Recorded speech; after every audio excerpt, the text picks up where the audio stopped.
going to start a little late here because due to some technical problems. Well, I will open the meeting Thursday, October 17th, 2024. This is the City of Santa Barbara Water Commission.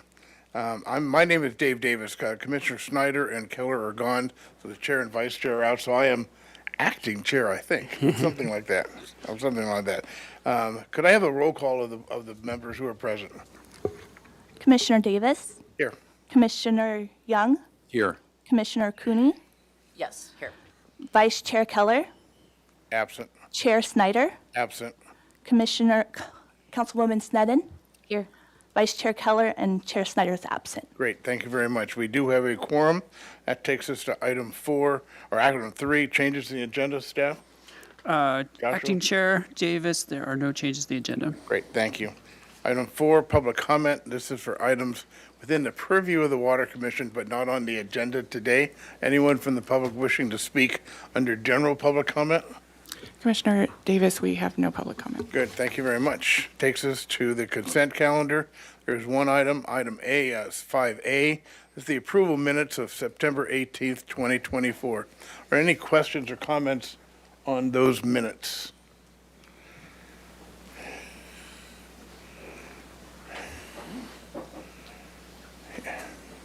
That's good. I'm just getting prepped for Oh, next. okay. We're thinking, okay, I know, we I got was like, oh my comments from God. staff. Okay, not hearing any. I'll move to approve. A motion to approve. I'll Is there a second second? With the second, roll call vote, please. Commissioner Davis? Yes. Commissioner Young? Yes. Commissioner Cooney? Yes. Motion passes unanimously. Takes us to item 6, the administrative items. First item 6A, desalination plant intake stabilization project construction management. Mr. Hagmark. All right, I'll just turn that right over to Mr. Rare to get us started. Good morning, Commissioners and Council Member Sneddon. My name is Bradley Rare, and I'm Principal Project Manager here in Water Resources. And I'm pleased to be here today to present to you a very critical project for our desalination plant. The project title is the Desalination Plant Offshore Pump Platform Stabilization Project. And specifically here today, we're going to be talking a little bit about the construction management. That's the action in front of you to consider. But before we do, Mr. Hagmark and I thought we would start by just giving a background on these desalination intake platforms or structures that support the facility that we often don't talk about because they're out in the ocean and they're out of sight. We'll give a little bit of a background on the timeline on how we arrived at this project, the scope of work that's proposed, where we would go from here, some of the challenges associated with this because they support some of the additional costs that are in this project, and then we'll wrap up with the recommendation. So I'd like to start this morning by orienting you to the offshore infrastructure we have for the desal plant. So the graphic on the left is the, you can see here Stearns Wharf, and to the southeast of Stearns Wharf, about 2,500 feet off the shoreline in 35 feet of water, are 2 intake structures. You can see that on the right-hand side. These intake structures were originally put in, at least the foundation was put in during the original desalination installation project, and then modified in the 2015 reactivation project. So there's 2 structures, there's an A and a B. The B structure is located a little further off, but they both, their main function is to house and safely protect the intake pumps that are stored in there. And there's a pipeline for each that connect to a main header or main intake pipeline that carries the flow onshore. And so those 2 structures are exposed out in the water to tidal action and storm events. And so to look a little closer at this is a cross-section. In the middle of your screen is a cross-section of what those intake structures look like. To help you out, we also have a 3D printed model that our consultant developed for us in front of Mr. Hagmark. The orange in front of you is essentially the seafloor. There are 4 guide piles that were installed with the original project in order to kind of protect the structure from lateral loads. And this structure sat on the seafloor at that time. Joshua, do you want to put the top on?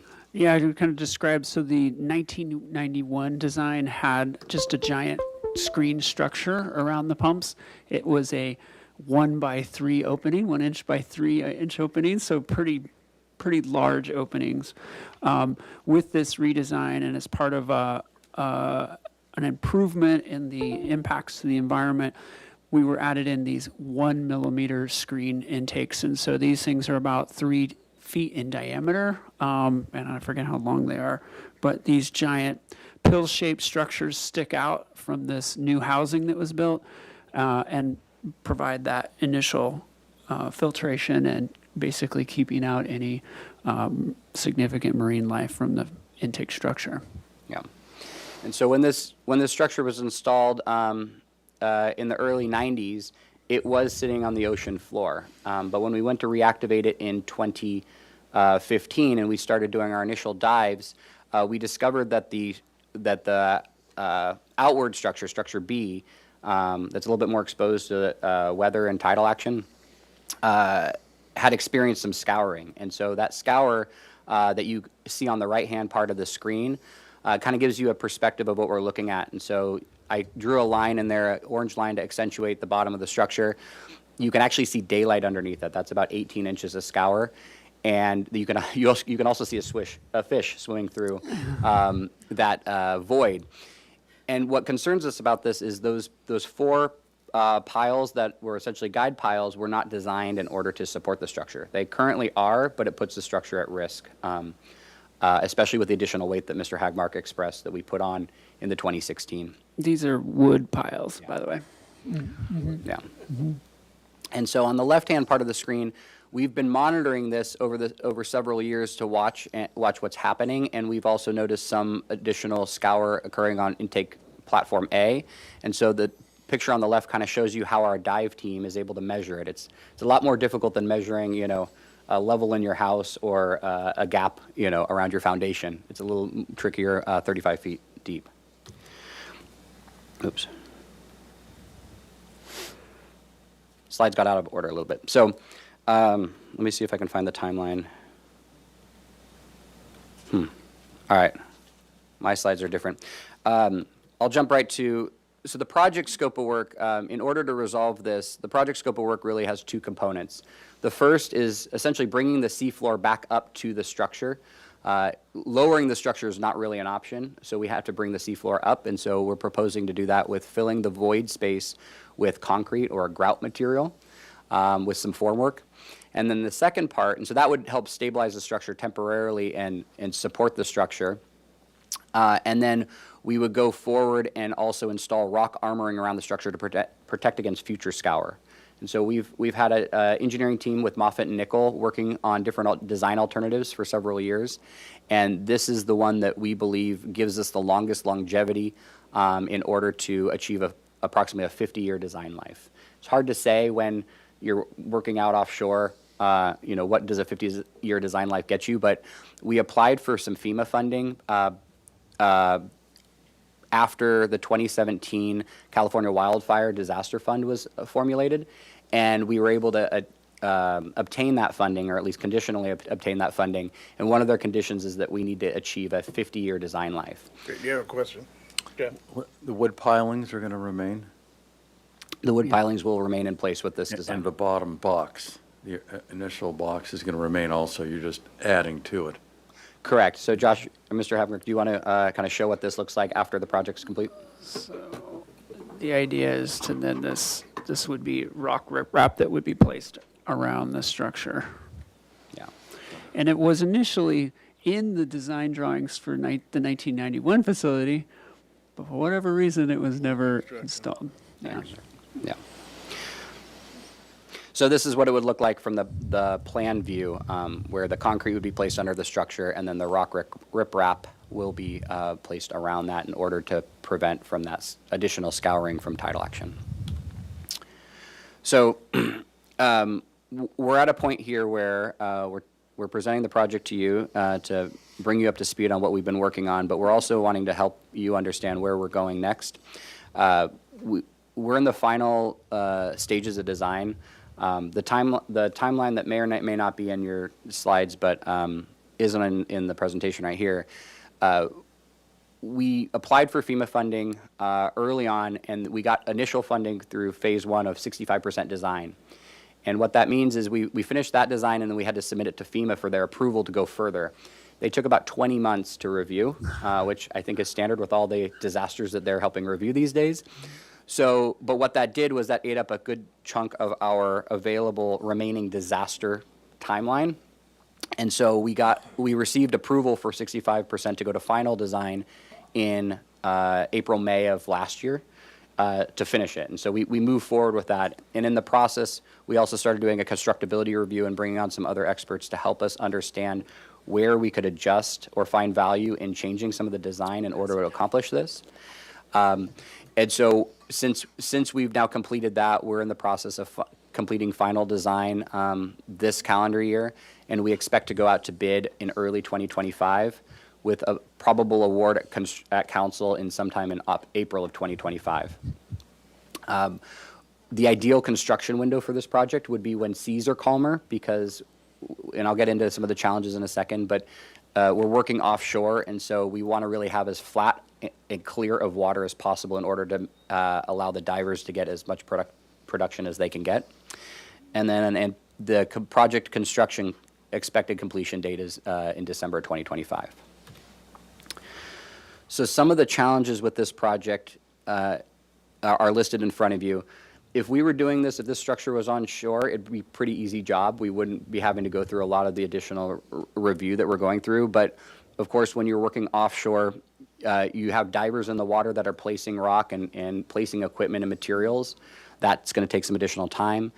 We also have to figure out how to mobilize equipment and materials offshore, either through the use of a barge or potentially launching through the city of Santa Barbara's waterfront and harbor. And so we're working through finalizing those details with our other departments right now to allow maximum flexibility for the contractor to have. That also means looking at staging areas in the harbor area so that we can get this project done as quickly and as least impactful to the community as possible. Of course, there's also environmental permitting and monitoring that we need to be accomplishing. This project has been approved by California Coastal Commission. We have a CDP approval for the original approach, and we're actually in the process of amending that right now in order to provide some additional flexible options for our contractors. And then, of course, you've got the ocean conditions. We can't control the weather, but by targeting next summer and early fall, we feel like we'll have the best shot to have the project done as quickly as possible with the least amount of impact and least risk to cost overruns. And so jumping to costs, this is kind of a breakdown, and this is in the staff report in a different format, but what this slide shows is where we believe the total costs will land if everything pans out the way we're estimating right now. Oh, sorry. Oh, yeah, there's a question, Jeff. Sorry. Thank you. I was just going to ask the screening on the intakes, what is that material? It's a copper nickel alloy, and it's actually been holding up really well. Okay. We've been out there between the longest stretch we've had is a year, but the screens are actually staying pretty clean. So we're not seeing a lot of growth on them. So that's been really good. So we are looking to up our visits to the site. So trying to get out there every 6 months is what we'd like to do, just to get our eyes on the pumps, because we've had some challenges with those pumps. But so far, the facility is holding up pretty well.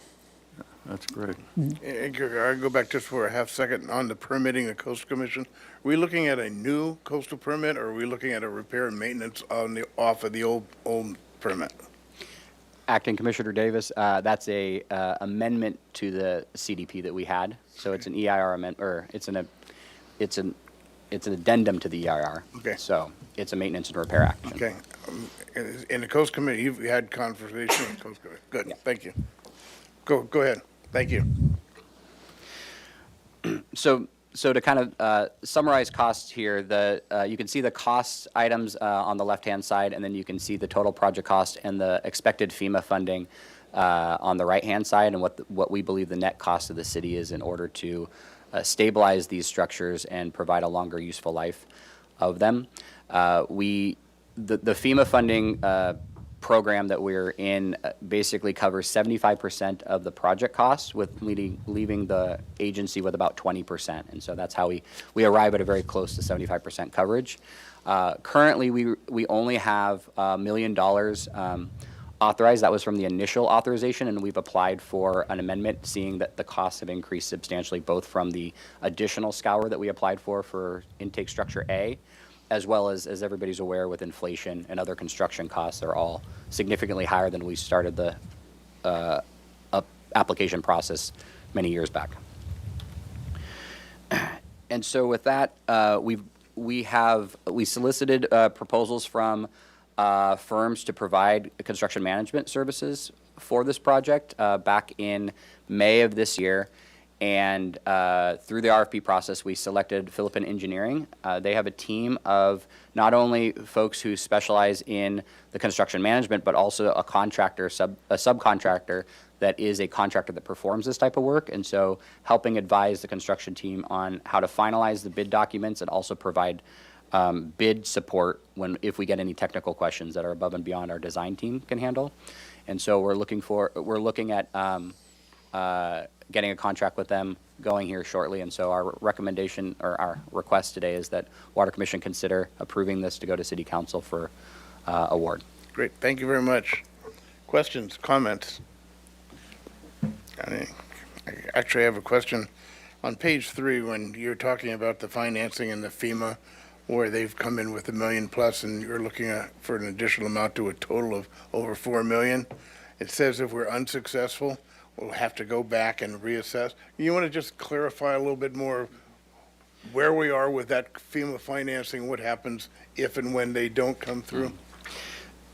Acting Commissioner or Chair Davis, we've had verbal conversations with the Cal OES staff, and they have told us that there's a good chance that we will receive the additional funding.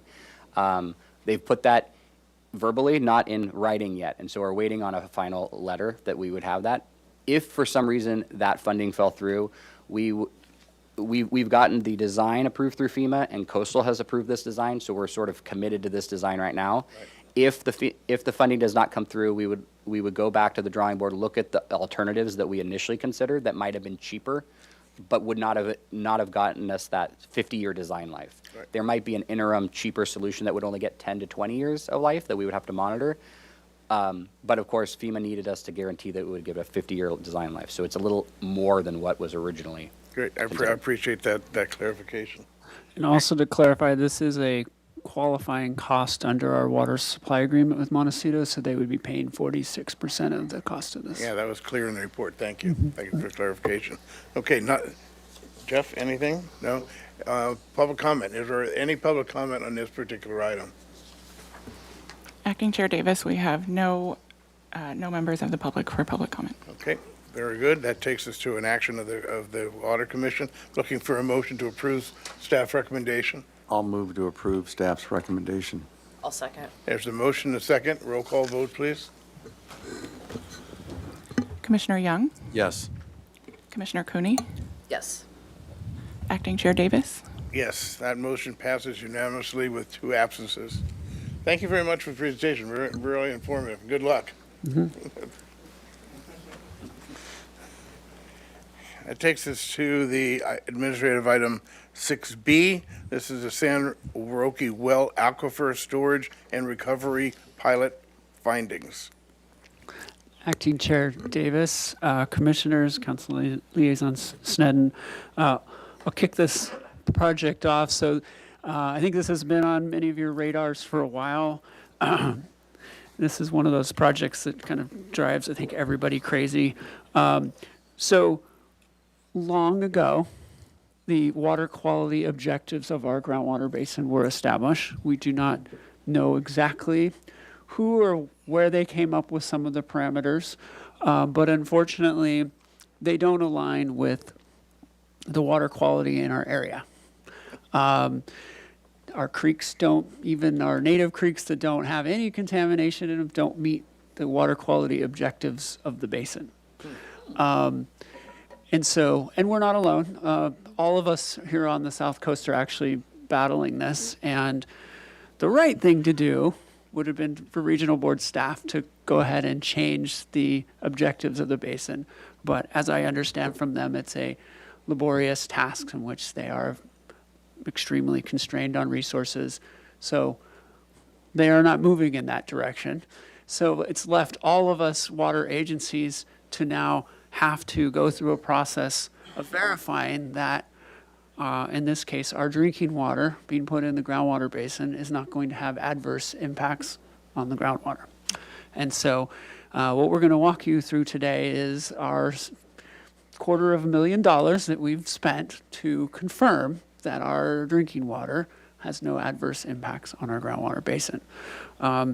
I do want to comment that Kelly Bork, who is out on maternity leave right now, has spent a significant amount of time on this project, and Jasmine Showers here has graciously volunteered to present the information today, and between the two of us, we hope to be able to field any questions that you might have.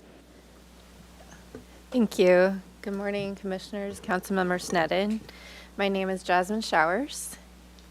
I'll start with an outline of the presentation today. We're going to go over the background of the San Roque Aquifer Storage and Recovery Pilot Project, go over the monitoring results, cost and benefits, and then next steps.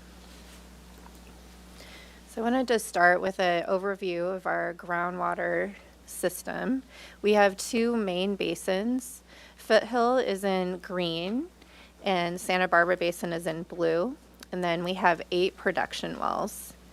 And we're mainly talking today about the Foothill Basin, which is in the orange circle there. It is estimated to have about 3,800 acre feet of drought storage. And the total pumping capacity for both basins is 3,500 acre feet per year.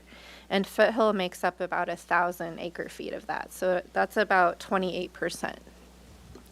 And I just want to chime in here. Councilmember Sneddon probably knows this really well. The Foothill Basin is kind of defined by some fault lines. And it's best been described to me as kind of this chalice or bowl. So it's ideal for this type of project in the sense that water you put in really can't escape unless that bowl were to be full. And then it would show up in our local creeks in that sense. So it kind of, unlike storage unit 1, which we know discharges out underneath the ocean floor, it's not necessarily the best basin to put water in. This basin has, I think, a lot of upsides and benefits to storage like this. Thank you. Yeah, and there are 2 main pumpers in the Foothill Basin, the city and then La Cumbre Mutual Water Company. And last year we were primarily resting the basin, so our total production was 60 acre feet. And a note too that La Cumbre Mutual Water Company is capped on the amount that they can withdraw from Foothill, and that cap is 300 acre feet per year.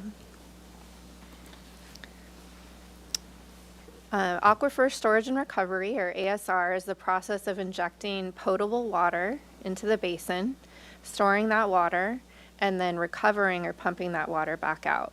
And the graphic on the right is showing a simplified version of what ASR looks like in the Foothill Basin. As water is injected, there is a mounding of the water table. And then as water is extracted, there's a cone of depression. And then as Mr. Hagmark mentioned, there's also a very good lower confining bed in the Foothill Basin. Benefits of ASR include it assists us in recovering the groundwater during a drought.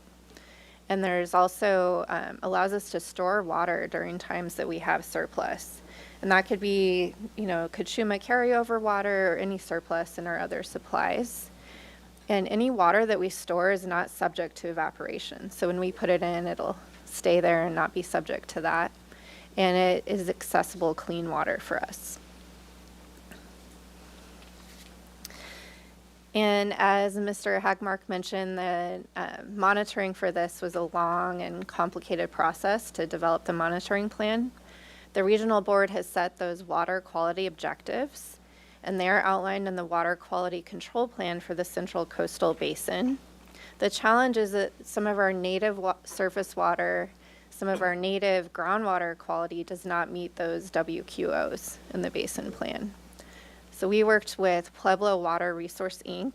to develop the monitoring plan for the ASR pilot.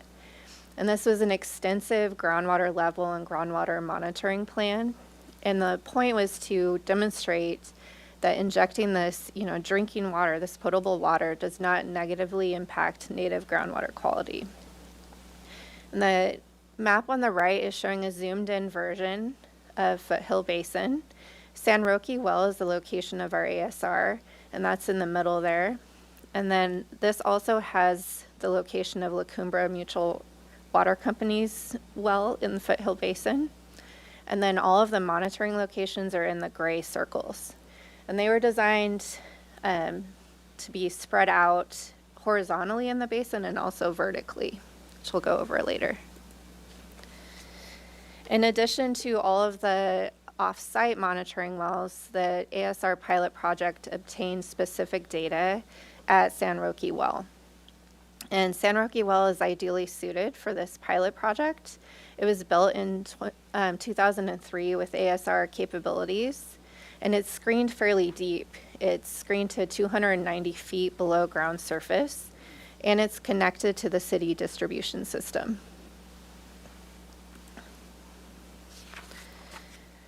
The project was initially authorized by the regional board in August of 2021. From 2021 to 2023, we did experience a lot of delays. There were well repairs needed and some well malfunctions. And then the ASR pilot program consisted of 3 different cycles, and each cycle grew longer in duration. And the table at the bottom shows those 3 different cycles with the dates and the injections. And we'll mainly be talking about ASR cycle 3, and that began in, that's the bottom row there. That began in January of this year and ended in May. Injection period was 30 days. A total volume of 40 acre-feet was injected. And you can see the rate of injection there at 300 gallons per minute. Storage period was 60 days, and then recovery period was 30 days. And we took out a total of 60 acre-feet, and the rate there is a little faster. It's 450 gallons per minute. And for cycle 3, it was distributed directly into our water distribution system. And the other 2 were not. They went into the storm drain. And next we'll go over the monitoring results. And this is going over the on-site groundwater levels. Both San Roque Well and Chuparosa Well displayed strong responses, as expected. Chuparosa Well is about 150 feet away from San Roque. And this graph on the left has a lot going on. The scale is showing the depth to water in feet below ground surface. And then if you look at the green background, that's the injection period. The yellow is the storage, and the red is the recovery. And the San Roque Well results are in the blue color, the darker blue. You can see that the static water level started about 150 feet below ground surface. And then during the injection, it increased by 75 feet. And then it dropped during the storage period to about 5 feet above the static water level. And then decreased by 105 feet during the recovery time. And then Chuparosa had similar results, just not as extreme to those ASR cycles. And it's interesting to see how soon both wells returned to their storage levels when pumping ended. It took about 1 week for them to return. And this is showing the off-site groundwater levels. And these are 4 different monitoring wells. Follows the same, this graph shows the same format as the one on the previous slide. For this, Hitchcock Well is in lime green, and it is the only monitoring well that showed a reaction to the ASR cycles. So it went up just a little bit during injection by 3 feet and then dropped by 2 feet. Las Robles Well didn't display a discernible response. And then CW1D and CW4D also didn't show a response, and that's what we were expecting. They're in a much shallower groundwater deposit than San Roque well. So this was to prove that the ASR didn't affect the water level in that upper layer. And then we moved to water quality. So this is showing the injection water quality at San Roque well, and it met all of the maximum contaminant levels, or MCLs. And this I included this whole table just to display the amount of parameters that were tested and the amount of times that samples were taken. But we won't go through every number here. I just wanted to direct you to the orange numbers, and that is for sulfate. There was an exceedance of that water quality objective for sulfate. The 320 milligrams per liter is over the water quality objective of 150 milligrams per liter, but this is still well below the MCL of 500 milligrams per liter, and it does not pose a risk to human health.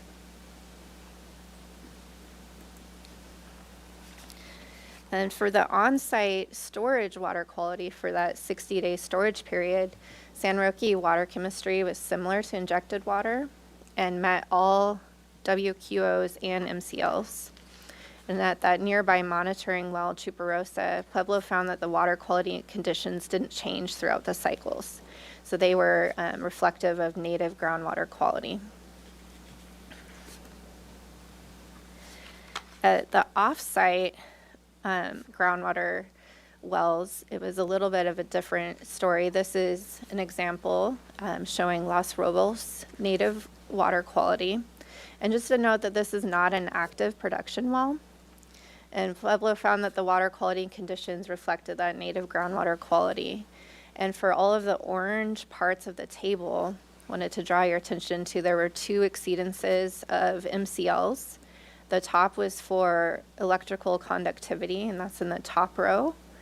And then the second one is in the bottom row for total dissolved solids. For those water quality objectives, there were several exceedances for chloride, nitrate, sodium, sulfate, and TDS. And this is a really good illustration of the challenge of those very low water quality objectives not meeting our native groundwater quality. And that water quality didn't change as a result of ASR.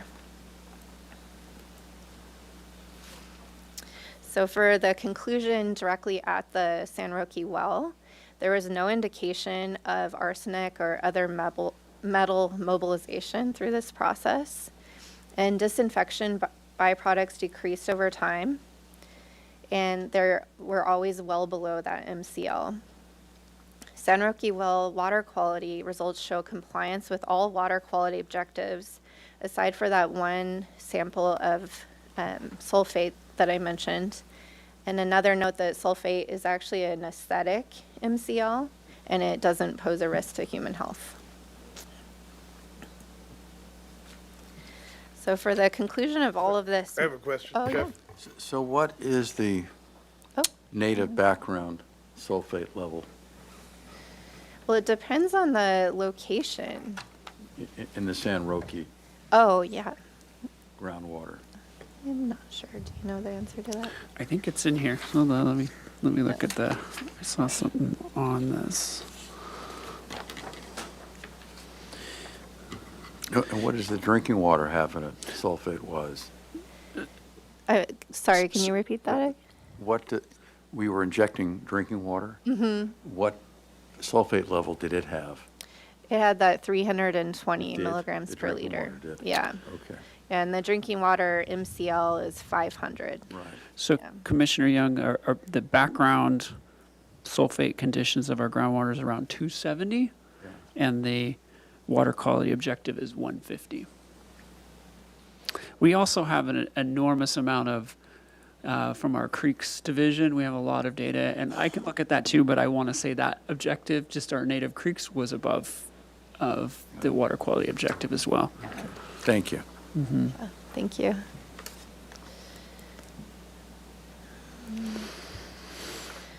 So as the conclusion to all of the monitoring, Pueblo recommended that the San Roque ASR project be authorized to proceed. And recommended that it's authorized to proceed as if it's a permanent ASR operational, and injections can resume until the end of the pilot permit, which is in April of next year. And last month, we were granted permission to resume injections by the regional board. So now our challenge is having enough staff to do this. As we've been talking about for a while, we are still down.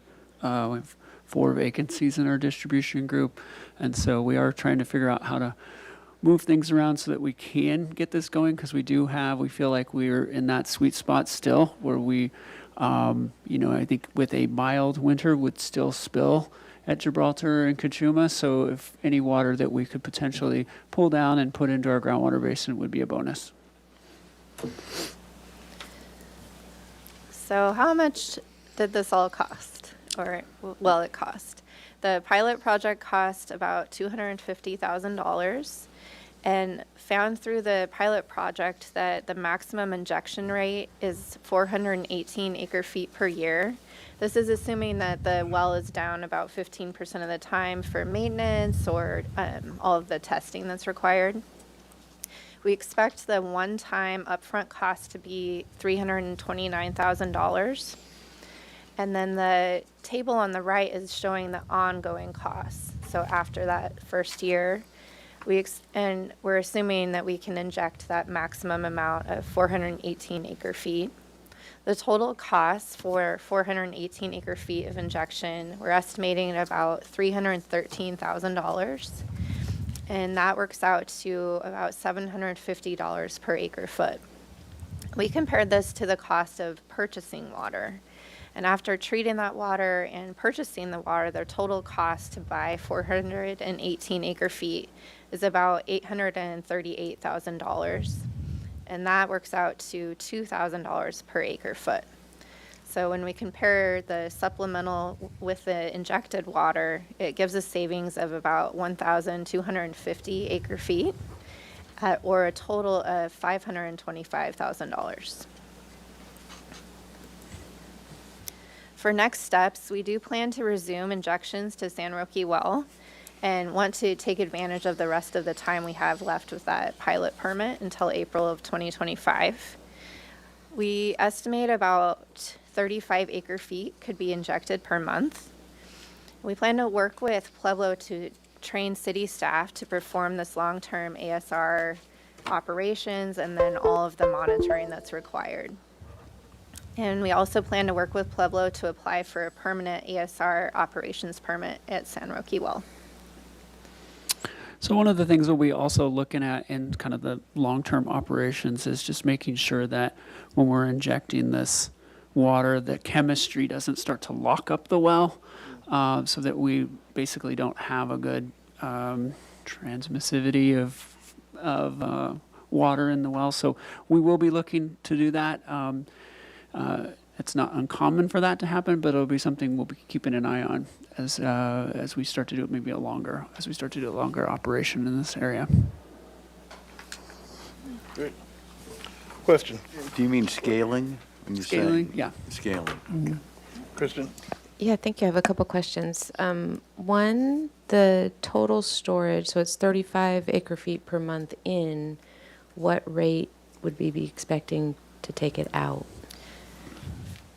Well, it looks like based on the data that we've done, it was, we can put water down about 2/3 of the capacity we can take it out at. So it definitely would take longer to put water down than it is to take it out.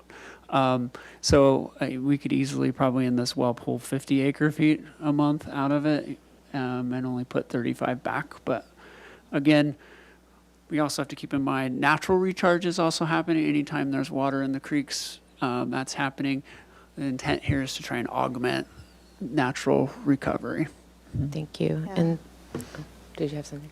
Oh, I was just going to mention that we plan to store Okay. for So it's- now and not okay. pump. And that, I think that was my next question. So it's not like in and out and in and out.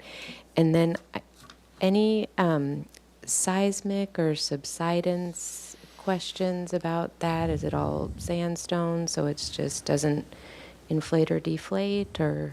It's a wonderful question. We've been very fortunate. The geology in that basin has not shown any type of subsidence. Certainly, you read articles all the time about it happening in the Central Valley. Basically crushing of the pore space in the soils, which basically limits capacity. We have not seen that at all occur in this basin, which is really fortunate, which makes it a great candidate for this type of aquifer storage and recovery project. So that would be a consideration for any other storage Yeah. unit like that? Okay, Yeah, I was thank you. actually going to make a comment that your graphic showed big rocks, and I thought Yes, I was wondering, when I figured very it's all, indicative of that basin. but it's worth asking, it's in neighborhoods and, you know. Yes. And then, in the reverse, does mixing with groundwater degrade the quality of the potable water? No, we believe we've been using that well pretty consistently, in particular the San Roque well, and the water quality, although very hard, meets all water quality, drinking water quality parameters, yes. And then one more question. I didn't quite get, what's the mechanism for injecting the water in? Is it directly from the municipal lines, or are you trucking it in and Yeah, pumping it? no, or it's from basically reversing it. We have a connection. And that was what was interesting about that. Not all wells are capable of ASR, so this one was actually plumbed to be capable of this. That was my question. It So a it's lot of- already plumbed like that, so you could reverse the flow on there? Yeah. Okay, thank you. Great. Other questions?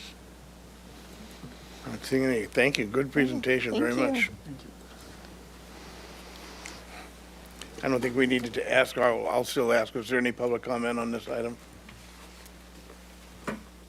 Acting Chair Davis, we have no speakers for public Great. comment. Okay, we'll move to the next item. Next item is item 6C. This is the wastewater system annual report. Mr. Welsh, good to see you.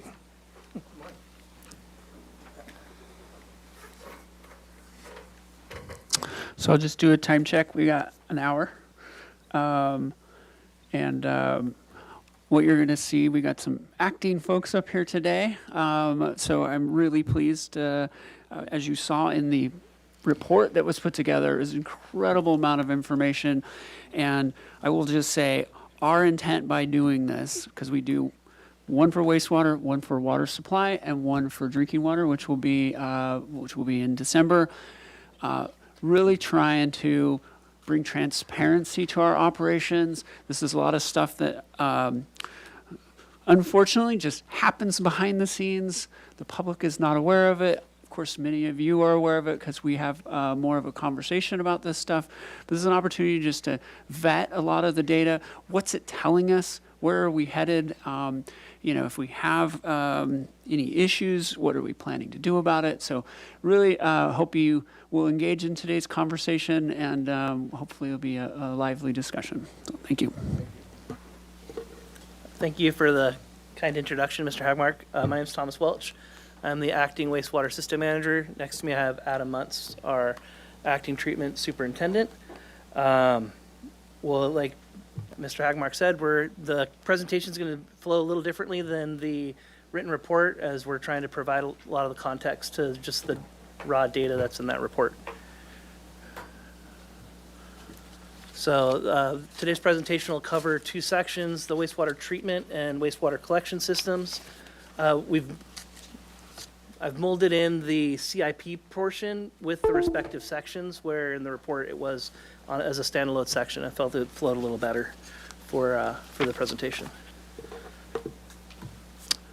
Before we dive into the details of the different operations, I just want to take a moment to recognize some of our amazing staff that we have working for us. We have the ability in Public Works, we have an Employee of the Month and a Team of the Month program. And so one of our senior operators this past year was recognized as Employee of the Month, Porfirio Charlie Diaz. He's extremely experienced with automotive technology before he came to wastewater, and so he's brought a lot of those specialized skills to our group. And so where we have a lot of like you can see pictured in that photo in the middle is one of our diesel pumpers. He's been able to translate a lot of his automotive background to keeping all of our engines, our generators, anything with a carburetor is his a real specialty. It's not a skill you find a lot these days. A lot of mechanics replace the part, and he's the one that still has that ability to fix the part, which really saves us a lot of time with these supply chain issues that we're still experiencing post-COVID. We also were able to recognize both two teams as Team of the Month. In January, our operations and maintenance team at the treatment plant was recognized for their extraordinary efforts replacing our recycled water membranes. We have a couple slides later on in the presentation on that. Just want to point out just the mass amount of work. It was probably 20 tons of material moved by hand. Pulling out each one of those modules that you can see on the picture on the left is about 130 pounds dry, and they all had to, 200 of them had to come off the racks and then be reloaded on the racks. And it was all done in-house, and really gave our team, it was like a really great team building opportunity, and they really took ownership of that system when you move and touch and feel every part of it. So it was a really exciting process to watch. There was wrenches and tools flying. I just tried to stay out of the way once they got moving. And then the other team that I'd like to recognize is our wastewater collections and engineering team for their storm response in March.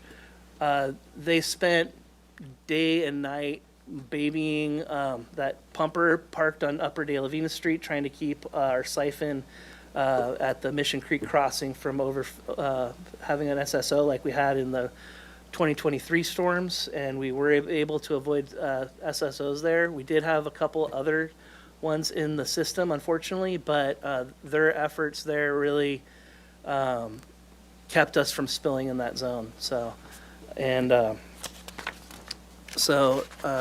We'll be moving on into the treatment section now. And I'm going to hand it over to Adam Muntz, our acting wastewater treatment superintendent. Good morning, commissioners and council members. Sneddon, thanks for having me. If you have any questions at any time, feel free to interrupt me. There's also a lot of acronyms, so I'll try to define them as I go through. If I miss one, just feel free to ask. Today we're going to go through treatment plant operations, treatment plant maintenance, regulatory compliance, capital improvement program, our CIPs, and looking forward to next year, FY25, the work we're going to be doing. Here we have a screenshot of our home screen for our SCADA system. This SCADA is our supervisory control and data acquisition system. This is the computer system we use to monitor and control the plant. Throughout the plant, we can change pumps, do whatever. When you look at this screen, it's a flow schematic of the flow going through the plant. In the upper left, you have the flow going into the plant, moving through from left to right across the top. You kind of have the liquid train of the treatment processes. When you go down to the left, we remove solids from the liquid train, and we are treating those in the solids processes on the bottom left of the screen there. And then as you move to the bottom right of the screen, we have our recycled water treatment processes, and in the top right, the treated water going out to the ocean. We also have YouTube videos on our treatment processes on the city website and on YouTube if you want to watch those and get more in-depth knowledge on those process areas. I just want to compliment staff on that, because I have seen the videos and this diagram, again, I've used so many times to explain to the public what the system really is. Really, really well done. Yeah, it's interesting because there's a lot going on there, but if you click on any one of those icons, there's a lot more going on there, and then you click on another icon there, there's a lot more going on there. So it's really cool. It's an in-depth process. The El Estero maintenance staff operate and maintain 7 lift stations throughout the city. In the backcountry at Schofield Park, we have one behind the Riviera. We have 3 lift stations through kind of Midtown, Upper Midtown, and then we have 3 lift stations on the Mesa, with our biggest Braemar lift station servicing the Hidden Valley area. That lift station is currently undergoing a full rehabilitation construction project. We'll be talking about that later in the presentation. FY24, we had our second year in a row of major storms, and so we see the storm flows throughout the year. When we have storm events, we have what's called I&I, it's inflow and infiltration. Inflow is when you get water coming in from illegal connections into the sewage system. This comes from illegal tie-ins on properties. Say you have a backyard that floods and you tie in a drain to your sewer lateral. Say you live on a street that floods and you don't want it to flood, so you go out and pull a manhole and drain your street so it doesn't flood. These things do happen. There are a lot of legal tie-ins. Infiltration is groundwater infiltration into the actual sewage system. So this is from aged infrastructure in the piping throughout the city. Cracks in the piping, when the groundwater level comes up, you get water coming into the system. On this graph on the left, the green is our average flow for each month. It is due to infiltration. You can see that we had an increased flow throughout the year from the previous rainy year. Normally, we average about 6 MGD during a dry weather year. Even through the summer, we carried infiltration throughout the summer. Into the winter, you see the average flow go up. In the blue is our average peak flow. So whenever we have a rain event, the average peak flow goes up. The black lines are the max and mins for peak flow. And so what those show are the infiltration, or no, the inflow, I'm sorry. So those highlight the inflow. So these are storm events. In December, you see we had up to 40 MGD. This is a peak flow of 40 MGD that we had due to inflow from illegal connections. So in an ideal sewer system, you would have no stormwater going into the sewer system. I don't know of a city that has that ideal condition, but we have a lot of inflow and infiltration. And so those black lines you see going across are the various storm events in December, February, and we had one in March. On the right is our TSS. The plant is operating excellent with 98% TSS removal overall. When you look at the rainy months of January, February, March there, you see the TSS drops. That just kind of highlights the amount of water there, that we have a dilution factor, diluting the TSS in our system.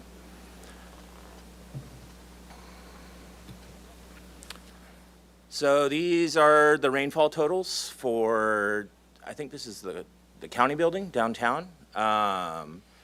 One of the challenges with the storms this last winter was that these were multi-day events, and then some of them also were very few days apart. So in December, you can see we had a multi-day event that was a big storm. One of the things about the storms is duration. So a lot of these storms, they can have a really strong rain flow for a couple of hours, which is actually better for the plant, and then timing is a big thing for the plant. What time of the day does the storm hit? And that's going to change how it affects the plant.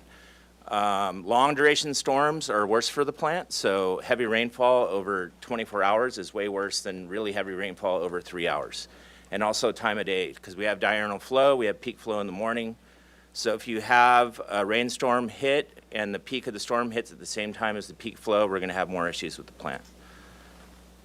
I do have to comment, just a little levity, just the amount of focus our wastewater folks have on the weather, and in particular, this is probably the same graphic you're going to see next month when we talk water supply. But just interesting that the connections that we have here with rainfall. And it's just, at one hand, you have this excitement about the rain. This is great. It's going to provide us, but it does create an enormous amount of workload for our wastewater operations. Just a question on that, in terms of the future, if groundwater is rising because of sea level rise, is that going to affect that also? Great question. We are hoping to kind of get through and rehab a lot of these lines, but it does get to lateral maintenance, because some of this infiltration, a lot of this I believe we're seeing, because it's coming from Riviera as well, springs. So these somewhat of a groundwater influence, but still not like the water table coming up downtown area. But we certainly are aware of it and focused on it as it relates to rising shallow groundwater in the downtown area. And when we get into the collections part of the presentation, we will talk about some of our hydraulic modeling efforts, our ionized study that's ongoing, and some of the capacity projects that we're working on as well. Great. So on that December event of like 40+ million gallons per day, what did you do? The plant's not designed, I don't think, to handle Yeah. that. So we run a really, it's a really tight balance because our goal at the treatment plant is to process all the water that comes to us. And so we have to do that in a manner that doesn't damage the treatment plant or affect treatment. And so, like, how do you balance potentially having an overflow in a near zone or treating wastewater to a non-ideal condition? So we operate the plant to the maximum capacity we can, and if we do get to a point where the flow coming in is higher than what our pumps can pump, we have a main influent gate that gets throttled to help control so we don't flood the pump station. So we pump every gallon that we can without negatively affecting treatment. And when we see a storm coming ahead of time, we'll take tanks out of service that we can so that we can put them in service. And so it acts kind of like an equalization basin where we have probably 300,000 gallons of storage in some tanks, another 500,000 gallons in another tank. When you're talking an extra, over a 24-hour period, seeing 16 million gallons extra, you're not buying yourself days, but you can buy yourself hours and shave that peak so that we can keep the flow moving and keep the biology alive, not wash out the biology. So it's a kind of a tight process. And unfortunately, in February, we did have an exceedance trying to ride that line. So we'll talk about that when we get into the permit compliance part. So you said you throttle down, you close down the intake? Yeah, Right, so that backs water up in the system. correct. So So How- I can say that we haven't seen in any of the previous storms, we haven't seen any overflows due to that throttling. One of the improvements we've recently done is we have over 45 remote level sensors installed in the sewer system. And so we can actually see how much the sewer system is surcharging. And during one of the storm events, we have a sewer outside the plant that's 20 feet deep and it surcharged to 13 feet. So that was a lot of surcharging that was occurring. And these rainstorms were, the system's designed to the 10-year storm event, and the last storms did exceed that. I think one of the areas, and Commissioner Young, I really appreciate the years that you put in on the regional board on this issue. And one of the things that's interesting as we start to face more and more impacts from climate change is whether or not we need to kind of rethink if you're going to have a spill event.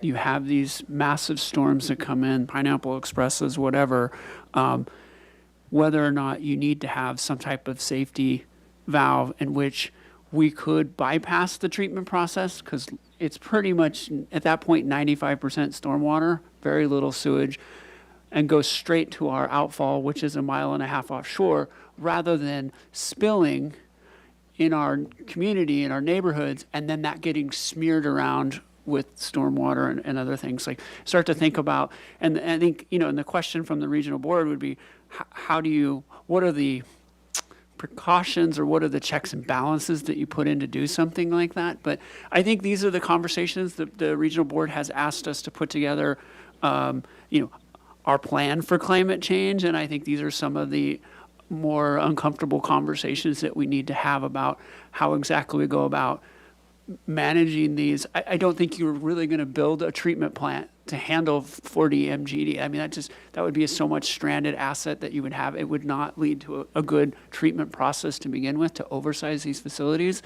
There is opportunities to obviously put in an equalization basin, but we're talking about massive storms, and we've been fortunate that fairly short in duration. But if we got back-to-back storms like that, how do we protect the community and the environment? And in some cases, maybe the best answer is discharging it 1.5 miles offshore in its blended form.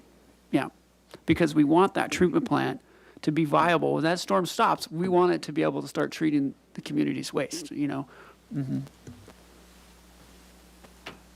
Thank you. I'll kind of jump to the end on that because we were just touching on that. So challenges resulting from high flows. One of the biggest things that happens anytime you have a rain event around 3 inches is called washout of solids. And so, like Thomas was mentioning, we take tanks out of service. Normally we operate with not all of our tanks in service. And so what will happen is as a rainstorm hits, the flow increases so much that it begins to, the velocity is so high, you begin to wash out solids from the secondary treatment process, going out into the effluent. We need to retain those solids. Those are our bugs that do the work for the treatment process. And so we cannot lose them due to a storm event. And what we do is as the flow starts increasing, we start putting tanks into service. And so we will kind of watch the weather, we'll watch where the cell is, and the intensity of the storm, and then we just gauge it and we start putting tanks in service to try to retain the solids in the system. And it's a game. And then for like February, we had back-to-back storms. We had a storm on the 1st and then a big storm on the 4th. We're taking tanks out of service in between those two storms in preparation for the next storm. And then on top of it, I'll jump back to the front. We had major impacts to several of our process areas. So for like the February storm, on all of our first storms, grit is always an issue. So the grit builds up in the system throughout the summer months. When you get these big storm flows, the velocity moves the grit into the wastewater plant. We can't handle that amount of grit in our current grit chamber. It winds up plugging up the grit chamber. So we have to take the grit chamber out of service, manually get in there with a crew and vector out the grit chamber. For the first 3 big storms of the winter, we had to do that process. It's a ton of work. You can see there in the photo, the guys are down there. What you don't see up above is there's a vector truck and a bunch of crews. They're hosing, trying to get all the grit out of the grit hoppers to get them cleared for the next storm. I believe this was the storm on February 1st. Concurrently with this work, we had a grit pump blow a seal that we were replacing. We had a grit discharge piping blow that we were replacing also.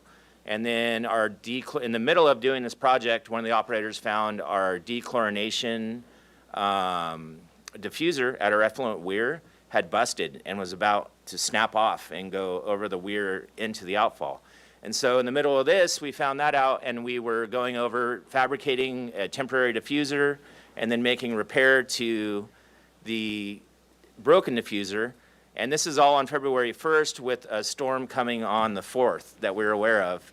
And so it gets pretty exciting. It's a lot of work. And this vectoring operation was not going smooth. We worked into the night, it started raining. It was a pretty stressful event. And so those are some of the challenges we have during the rainstorms. Thank you. You've painted quite a picture here. I'm wondering about staff members and how many live locally when you have these kinds of all hands on deck events and people working around the clock. Or are Sure. they staying in hotels, or how are we managing that? And especially in a storm when commuting might be more dangerous. Sure. We do staff it's about half of our staff are out of town, half are in town or local. And we do provide hotels for staff when we have these events. And so it is a challenge though, because the roadways close, as you know, and so throughout all the years we've provided hotels for staff when needed. I will say the December storm, we actually lost vehicle access to the plant. It was flooded around there, and I think all you could get in with is a really high vehicle. Yep. So all cars couldn't leave. So we were, anyway, having lunch delivered and dinner delivered at that point to try and maintain access. Yep. Jeff? So when you were referring to grit, I started to imagine the leaves that built up in my rain gutters on my roof. And I just want to make sure I heard you say that you do grit removal before the rainy season hits in preparation for these events. Grit removal is an ongoing process through the collection system, through their sewer line cleaning. In collections terms, they usually refer to that as debris. In the treatment plant, the grit chamber is our grit removal process. It just gets overwhelmed. And so the grit is moved down through the collection system by the velocity through the pipes, and you get these great scouring events and the pipes self-clean. during these storm events, but they bring it to us, and we don't quite have robust enough equipment to hit that peak demand. So the upsizing grit removal system is on our CIP plan, and it's just one of on the many on the list there. I think to give you a sense too, when they talk about grit, and you guys can add to that, sand, sediment. You went to the beach for the day, you came home, took a shower, sand washed off.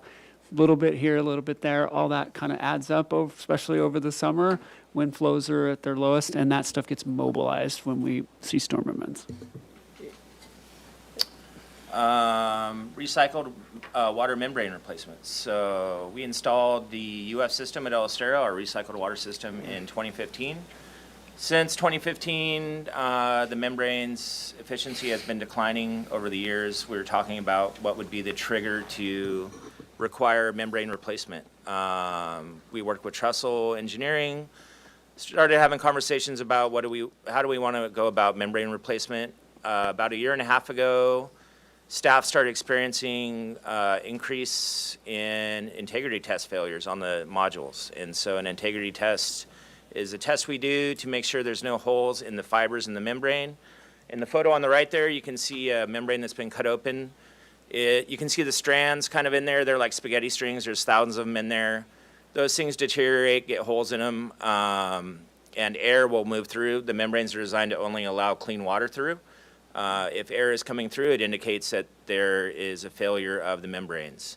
And so on the bottom in the middle, you can see that's what's called the potting.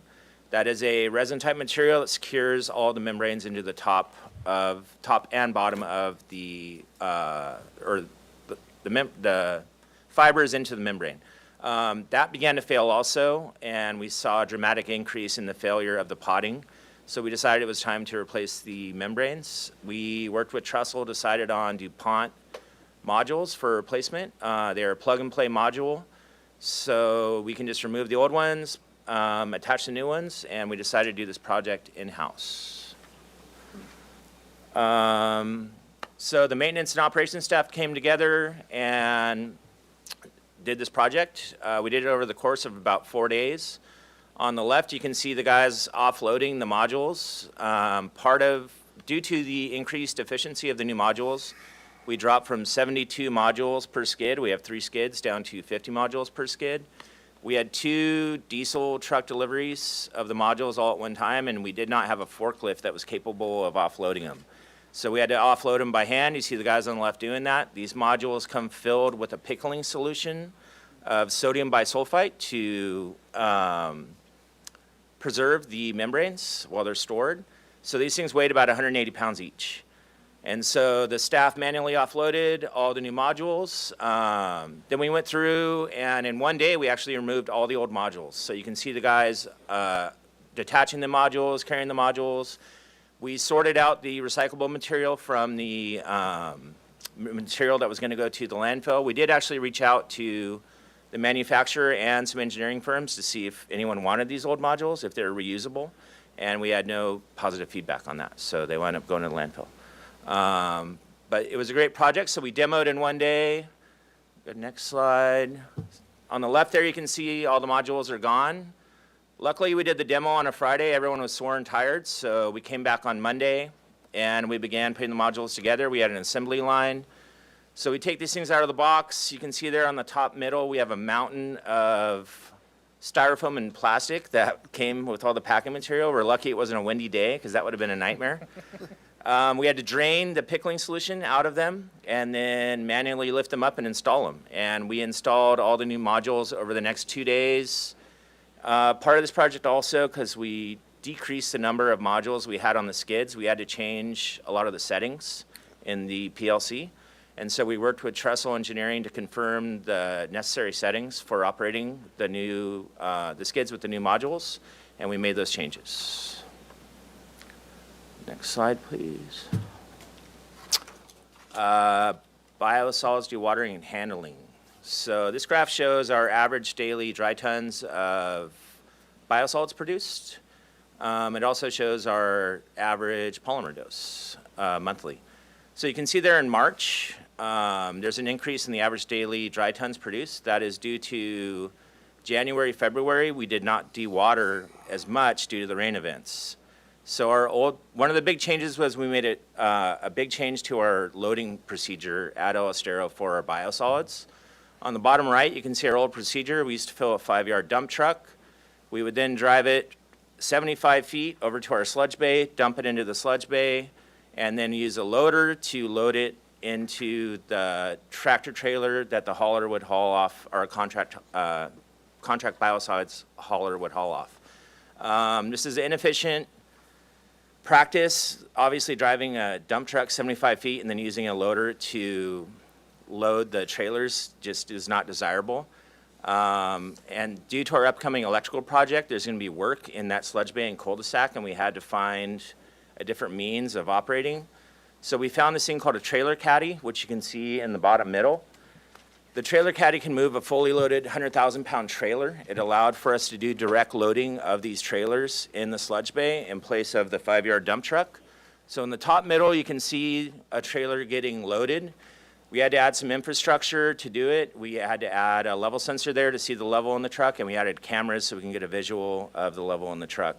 It was a learning curve for staff to figure out the proper weight for the truck. Obviously, if you put too much weight into a truck, it can't go on the road. Yeah. And so we've got it figured out now. We actually figured it out pretty quick. Another thing was the trailer caddy itself is a heavy piece of machinery.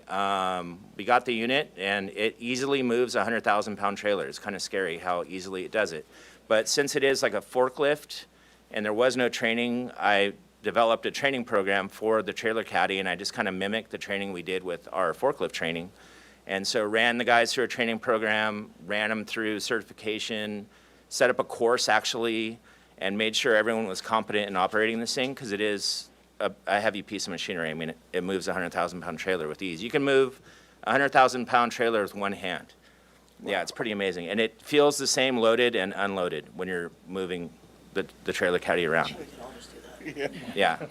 It is very hard to operate, though. We started calling it the Ego Buster 5000 because if you thought you could do it easily, we'll put you on that unit, and you would be humbled pretty quickly. So, emergency repair. On the left, you see the guys doing some of the grit piping repair I talked about earlier. In the middle there, that's one of the issues we had with our old system.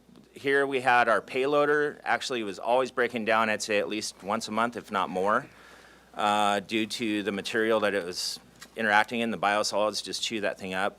But what happened here was a hydraulic line busted. The bucket got stuck on the edge of the tractor trailer, and we had to use a crane to lift the tractor trailer to lift the bucket off of the tractor trailer to get it out from underneath. More emergency repair on the right to our DAF thickener, dissolved air flotation thickener, and bottom right was an emergency repair with Lash Construction to an underground sludge line that burst.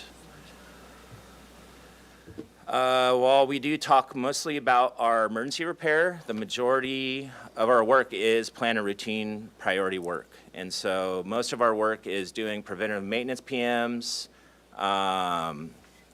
just oil changes, stuff like that, and then we find a lot of issues while we're doing those, so we're not doing a lot of emergency repair. And so we get ahead of the issues. We're not running, scrambling all the time to fix things, because due to the maintenance tasks that we do, we're identifying issues ahead of time. The picture here, maintenance staff, this is influent pump number 1. We had vibrations on this pump. The wear ring and bearings on this pump had gone bad, and after monitoring the vibration for a bit, we decided to rebuild the pump.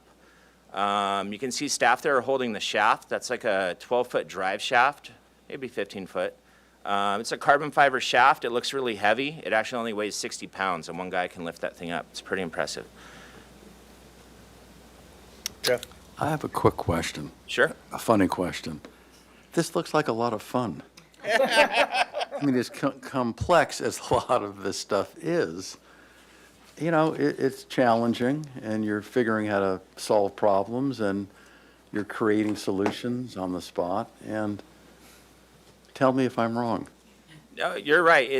I think it's the most rewarding part of the job. It's not Groundhog Day at all. Every day is a new adventure. It does get a little stressful with some of the issues, though, when you encounter a problem where you're like, how are we really going to resolve this? And we always do, but at times it can feel very pressing. Definitely feels more fun after the fact.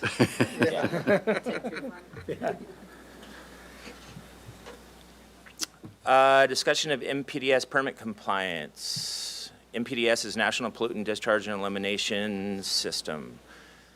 We did have 2 exceedances that were storm-related in February. We had an effluent TSS pounds a day violation. This was due to our effluent TSS we actually didn't violate the TSS. The TSS for that day was 65.6. The daily maximum allowed is 90. So we were below the maximum. The issue was we had so much flow, that's what drives the pounds up. So it was the flow that actually drove the violation. For that month, we had several rain events. Earlier in the month, we had a TSS of 50s, and we had a couple of other elevated ones. Another one of our limits is a monthly average of 30. For the month of February, just to show how normally we're so low, our average was still 6, with a 50 and a 65 in there, and then a couple other in the teens. So another one was effluent settable solids. This was a time of day thing. So this particular storm peaked. The storm itself started on the 18th in the evening, went through the day. It peaked in the morning at 9 a.m., which is our peak organic loading and hydraulic loading. And that caused a solids washout, which violated our settable solids. I think we had a settable solids of 37 milliliters per liter, and our limit is 3 milliliters per liter for that day. Deficient monitoring. In November 2023, we had an interruption of recycled water, chlorine residual, continuous monitoring. This was due to a valving error. At the end of our DPS distribution pump station replacement project, we had new chlorine analyzers put in. One of the staff misvalved these new analyzers. They're becoming familiar with the new layout of the piping. And during a PM, they had misvalved it, and so that's what created this monitoring violation. And we caught it the next day and did training with staff on it. December of 2023, we had effluent oil and grease deficient monitoring. This was due, we send that out to a contract lab. The contract lab missed the hold time on the sample. And so the violation was due to them not sampling it in time. July and December 2023, we had effluent ammonia deficient monitoring. This was lab staff accidentally took the analysis off of a composite sample, not a grab sample, as it was supposed to be. They were mistaken in which type of sample they were supposed to be analyzing. June 2024, we had another effluent oil and grease. This one was an interesting one. So we do ship off the sample, like I said before. It took longer than normal. The ice melted in the ice chest, and the labels came off of the bottles. And so when the labels came off, this broke the chain of custody for the sample. We did have the samples analyzed anyways. Everything passed, but because we couldn't identify which sample was which sample, it's deficient. You can't utilize that. And so it's just a chain of custody thing. And then June 2024, we had effluent and recycled water pH violations. This was due to staff not calibrating the pH probe prior to performing the analysis. Next slide, please. Jeff? Have we had any mandatory minimum penalties under the permit? I don't believe we have in this last couple Year. years Okay. of the permit cycle. We did just do our report of waste discharge permit renewal application, and that'll be reported on for next fiscal year. But no MMPs recently. Usually they require multiple or a significant non-compliance before they really start enforcing those. Just trying to do a time check, I'm going to breeze through these next ones. It's all in the report, but Just before you go, I just wanted to compliment you also. In the staff report itself, you explained what the issues were and what you did in terms of rectifying it. So again, I thought it really explained it quite well. Yeah. Just a note. We are really take pride in trying to maximize transparency to the public and don't want to. It's like you can make the mistake once, but if you make it twice, that's a problem. And so we really try and look where we're falling short and then what improvements we can make. Again, it was noticeable. Thank you. And I think one of the things I really want to commend staff for too, it doesn't matter how small it is, they flag it. Yeah. I mean, as we saw with some of these things, it's very easy to just say, the labels came off, none of them was a problem. No, we want to make sure everything we do is above the board, transparent about it. And so some of the things were really minor, very minor, but I really appreciate staff flagging that, because that's the kind of organization I think we're looking for. We're just very transparent about what we're doing. Right, we do too. Yeah. For CIP, this last fiscal year felt quiet, but there's a lot of work that was occurring in the background. So Braemar lift station rehab went out to bid. The contract is awarded. We're going through the submittal process, finalizing the SRF loan. So and they just started mobilizing at the end of June, beginning of July. Vila Serra Force Main is a kind of a joint project between treatment and collections. The treatment plant staff operate the lift station, but force mains and sewer improvements are definitely need to be coordinated with collections. So we started design there. Came to Water Commission last month on the award of the electrical project, but we went through a lot of bidding and document review for that process, and then we finalized design and bidding for the CCC rehabilitation last fiscal year. This upcoming fiscal year for CIP, we're in construction for Braemar.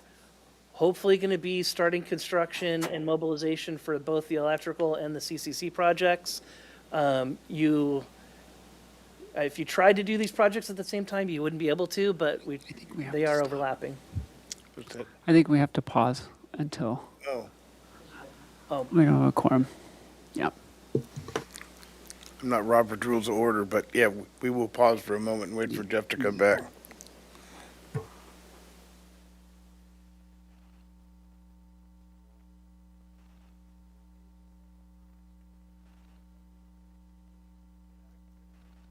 Curious whether we'd really have to pause. We have still the quorum of the voting quorum, and we're not taking an action. I mean, it's cautious. Good question. I just was advised that we had to pause during if we didn't have a quorum at the time. Oh, we should no. Yeah. I'm up for that. Okay, let's take a 5-minute break, because Yeah, let's do it. then we Yeah, will sounds good. take care of biosolids.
you know, Thomas, you're back on.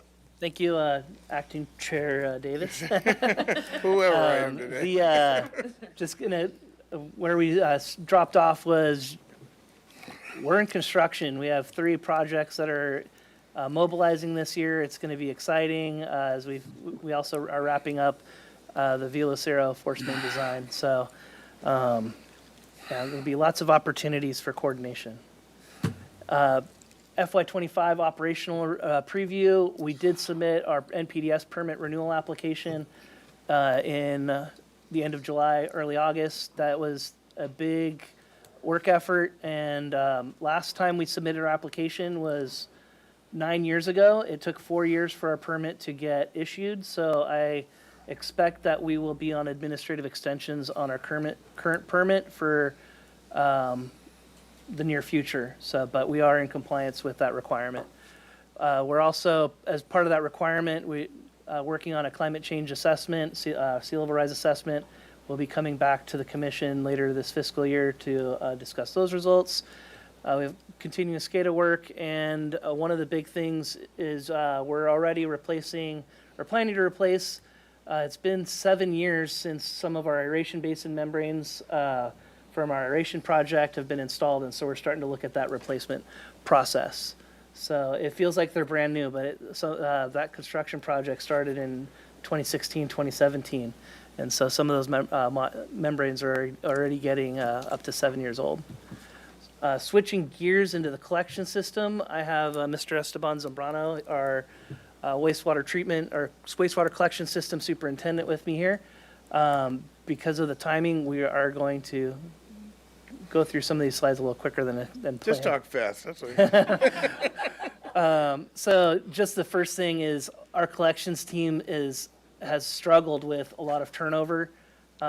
These are all personnel actions that have occurred last fiscal year. We hired 3 new operator ones in this last fiscal year, and unfortunately, one of them just resigned after we spent 9 months training him and getting him certified, passing his commercial license. So that is still an ongoing challenge for us, is with recruitment or retention for that staff. Big win for Montecito Sand, though. No, I don't want to hear that. And our superintendent, former superintendent, Mr. Herman Escalante, retired in December, giving Esteban Zambrano here next to me the opportunity to get promoted.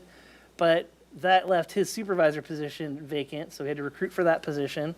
We promoted that position in May, and then had to backfill that coordinator position in August. So, one promotion is 8-9 months of musical chairs trying to fill in and get back to full staffing. We started the fiscal year with 2 overhires, and we were attrited down back to our base staffing level. And so if we have any more loss of staff, then we'll be in a similar kind of position as the water distribution crew, unfortunately. So this is an ongoing challenge for us, is dealing with the recruitment and retention. Just brief overview of the collection system. It's 257 miles. 90% of the system is under 8-inch diameter, so it's a pretty small diameter system. Over 50 years old, and we have a couple miles of force mains. In fiscal year 2024, we had 8 sanitary sewer overflows, SSOs. In addition to those 8 SSOs, our team also responded to 24 private lateral sewer discharges, or PLSDs. And so that's combined, that's when we get the call, we don't know if it's our system or a private system, and so it's the same response. And you can see in the report, there's descriptions. All these are reported to CWIX, the California Water Quality Information System. And so if anybody wants to look further into those are all reported and documented. Just looking at the statistics, in the past years, our major causes of spills are roots, debris, and grease. And so they're in the legend, but they're not on the chart, which is interesting. And really is, I think, a testament to our cleaning program. We have mitigated those 3 major causes. It's 1 year is too like short of a period to say it's like completely solved, but it is a good metric showing us that we're in the right direction on our cleaning program. And, you know, that gives us also that guidance for looking at capacity, doing the I&I study, raises that priority because of the 2 wet weather SSOs we had this year. Another challenging one is wipes. They're flushable, they're not really. And there's been lawsuits across the country about that and trying to improve the consumer labeling for that, so to avoid those. Unfortunately, 2 of our other ones were construction related. Those are kind of in the other category. And so one of those improvements we did was trying to learn from issues we've had in the past is we've implemented a CCTV inspection task whenever a private lateral sewer is rehabilitated and lined. We had one of the liners protruded into our system and caused a sanitary sewer overflow. So now whenever we are aware of private lateral repairs like that, we go and CCTV our system to confirm that that private system didn't affect our system. Briefly on SSO response, we have the state issued new waste discharge requirements, that's WDR, in the last couple of years. And so we've really had to revamp our program to make sure we're compliant with that. That's requires a lot of training. What you're seeing in that picture is one of our technicians, our collection system operators actually doing a training event where they're trying to quantify the spill volume. So there's a full field of flow estimation and training and specialized training based on the slope and the width, and I'm not giving it justice, but it is complicated. And it's not necessarily where the trade I've grown up in. So one of the other things is one of our neighboring agencies had a pretty big sanitary sewer overflow last year that did not get reported immediately. So Cal OES has given us increased guidance. So we do have emergency notification requirements, but most of these spills are reported to the state within 15 to 30 days per the permit. Briefly talk about some of our sanitary sewer maintenance programs. They're all in the report. We wanted to focus on the cleaning program because that's where we've had, I think, the most success in a lot of the changes. You can see in the pictures on the right, that's an example of grease buildup on the main on the top right photo, and on the bottom right photo is a root blockage, and that was from an SSO that we then were able to punch through and break it with our jetter. So the big improvement we've done is we're transitioning the way we have an algorithm for scheduling and determining cleaning frequencies, and we're taking in more information than just the cleaning findings that staff are doing when they're doing the cleaning. And so we're cleaning the system more efficiently. Prior to last year, I'm going to just switch into this. This is for all the mains we cleaned this year, this is how many times we cleaned them. So 70% of the mains were cleaned once in the year, and less than 37 of the mains were cleaned more than 4 times. In previous to FY24, we had 40 mains that were cleaned on a monthly basis. And so if we have 6,000 cleaning events, those 40 mains turn into 480 cleaning events. So you had less than 1% of our mains were taking 10% of our cleaning activities. So using our CCTV data, leveraging smart covers, the level sensors, we're able to put a level sensor in a trouble spot or a concerning location and monitor the level. And if we notice a backup, then we can go clean it. And that saves us having to go clean it preemptively. And so we're able to stretch a lot of these cleaning frequencies and more effectively use our crew's time. The other really big improvement that Mr. Zambrano implemented this year is when we're dealing with roots, the old procedure was to go clean the typical procedure is you clean the main once. And so what we're doing now is when staff are out there, instead of doing one shot, they're running it twice. And that's improved the root removal efficiency of these cleaning events. And is, I think, really one of the big testaments of why we've been able to extend the cleaning frequencies, because the cleaning's become more effective. And that's really due to Mr. Zambrano's leadership here. A quick description of the smart covers. So sorry, Esteban. No, say thank you.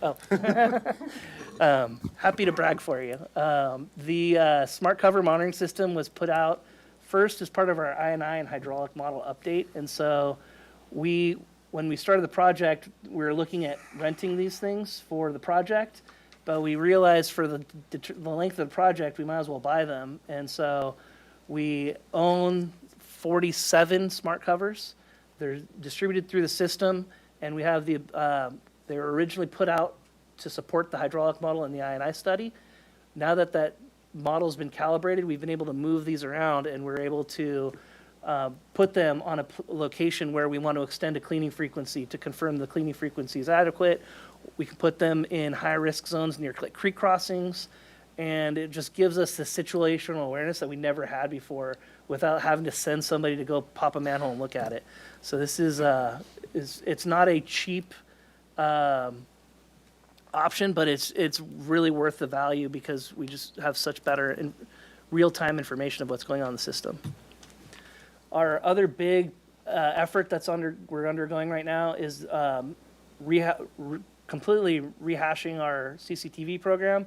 The previous manager, Ms. Flessy, really kicked this off, and we're completing our FY23 cleaning, our inspections we completed that a little behind schedule, but our contractor is on task to complete both fiscal year 24 and 25. So on the left side, you can see the green area has all been completed, and then we're going to be starting in the blue and the orange area this fiscal year that actually already started. And once we're done with this 3-year full system assessment, we're going to break the city into 5 zones, about 50 miles each, and then we're committing to do another round of inspections in 5 years, which is aggressive per the industry standard, but that will we'll have our baseline inspection, and then we'll have a second inspection to see if there's any degradation, or if we can see that the conditions are stable where they're at, and then we'll be able to reprioritize our inspection program moving forward and extend out, mains that are in perfect condition. Maybe we'll revisit those in 10 years, or mains that are in worse condition that we haven't been able to get to a capital improvement project to. Well, we could inspect those at a higher frequency, but we just really need to get the baseline information to be able to optimize these processes. These are the results of our first year of inspections. So condition 5 is the worst rating, and so the way this works is a defect gets a PACP score, and then if a main has a defect, the worst rating of that defect that's the score for the main. So you could have a 350-foot long sewer main with one condition 4 rating and it's a condition 4, or you could have another main that has 100 feet long of condition 4 defects, and it would be same condition 4. So what that does is it kind of gives you that worst case scenario of what condition your mains are in, and so it does show that 31 miles out of the 70 miles that were inspected, 35 if you include the condition 5s, over half of the mains are in that poor condition. So a couple things with that. That is a geographically distinct area, so we're not ready to project those for the whole system.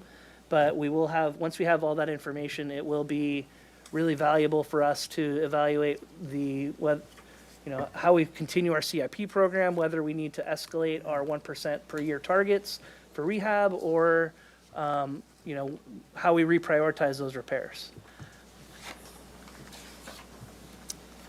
I'll give, this is your 2-minute warning. Thank you, appreciate it. So capital was also, seems like quiet year, but we had a lot of work going on behind the scenes for FY24. FY25, wrapping up our CCTV inspections. tying in the I&I model update, we're working on that. And then Cayo Real capacity project, we're kicking off design this fiscal year as well. You can skip the slip. Yep. Back to it. We're going to be coming back to you in this body in a couple of months to talk slip. So we're going to skip on this for this presentation. But it is they're a key partner in us to be able to be successful in operating the system. Our work efforts for FY25, we're undergoing an audit with a consultant for compliance with the SSMP currently. They've reviewed our, sanitary sewer master plan is the SSMP, working a lot on staff development and continuing to revise our cleaning frequencies and cleaning programs and developing our capacity program. We did a pilot smoke testing effort in the San Roque neighborhood. It's been about a month ago. And so when we will be continuing to do additional smoke testing to validate our I&I findings. Great. Thank you. Very comprehensive report. Question? I'll be so fast. So I was part of the smoke testing, and I'm looking like where I am in all of these, and so apparently part of CCTV, smart covers, sewer lateral inspections. Is there a place where a resident could find the results of all of that? Like, did I pass the smoke test? Am I on one of the lists of the CCTV, high priority list? And this QR code thing, phenomenal what this links to. So, but just quick question about how would a resident get feedback? Like, I know they did the smoke test throughout, but like, Do you want to speak to that, Esteban? Because I know with the smoke testing, we had the contractor do it, and we actually had a home where smoke came up through their kitchen through a faulty P-trap. And so we found a potentially public health issue for this customer, and we're able to give them that feedback immediately. so do you just get feedback on any of these if you have an issue? If you have a problem. And that's the same with the CCTV and all of the other things? Not hearing from us is a good thing. Okay, that's what I was looking for. Okay. Great. Okay. Thank you very much. Great report, guys. Big year. Thank you. Thank you. Okay, we're going to general manager's report. All right, I'll make it quick. You do it. Okay. Today is Imagine a Day Without Water. Do what you may with that. And Happy New Year, by the way. Happy New Water Year. That was effective There you October go. 1st. We did get our allocation from Cachuma. So we are sitting pretty with about 16,000 acre feet in Cachuma in the city's name. All right. Recruitments, we did close on the water services superintendent. That was Jose Acosta, who left us for Solvang. And I unfortunately had to extend the wastewater system manager out. We only had 3 candidates, 24 hours out from closing, and so I extended it to the end of the month. We're just not competitive. I called Ojai, they got 62 applicants, but they pay a lot better. And so it's just frustrating. Fecal coliform violation, we did have at the end of September. Really odd, we're still doing our investigation on it. It was one-off. There were no other indications. We had no upsets in the system.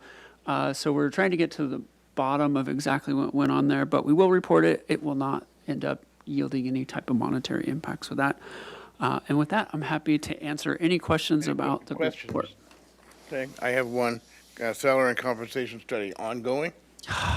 Yeah, still ongoing. Yes. Okay, great. No other questions? Will you go ahead, public comment? Acting Chair Davis, we have no speakers for public comment on any items. Thank you, thank you. Okay. That actually concludes the meeting. We will stand adjourned and we will reconvene Thursday, November 21st, 9 a.m. here in the David Gebhard meeting room. Thank you very much. Thank you. Thank you.